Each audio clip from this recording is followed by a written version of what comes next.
আবারও চলে আসলাম তোমাদের সামনে নিউ ভ্লগ নিয়ে দীপাবলি। তো আজকে আমরা মাঠে একটা নিউ বড়সড় ধামাকা পাটকা ফোটাবো, তার জন্য নিয়ে চলে আসলাম পেট্রোল। তো একে একে আমরা যেতে লাগলাম বাগানে এসে একটা কালী পূজার নিউ ম্যাজিক, যেটা কাগজ দিয়ে বাতাসে উড়বে, প্যারাশুট। এটা আমরা নিউ তৈরি করলাম এবারে 2025-এর জন্য স্পেশালিস্টভাবে।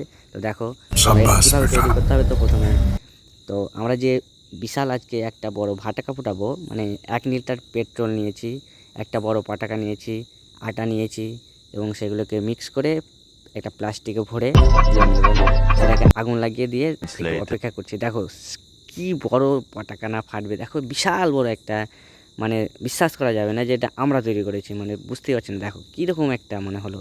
তো সবাই এক্সাইটেড, তো এবার সবাই কাছে যাচ্ছে একে একে। তো দেখো, তো কাছে গিয়ে দেখছি কীরকম সবাই এক্সাইটেড হয়ে গেছে, কে দেখো সবাই ভিডিও করার জন্য ব্যস্ত। তো আবার কে পটাকা ফেলে দিয়েছে, আবার সব পালিয়ে গেছে। তো এবার যে কাছে এসে দেখছে যে ঘাসগুলো প্রায় উঠে গেছে। তো ঘাসে কী অবস্থা আছে তোমরা দেখতে থাকো। এই আজকের ভিডিওটা এ পর্যন্তই।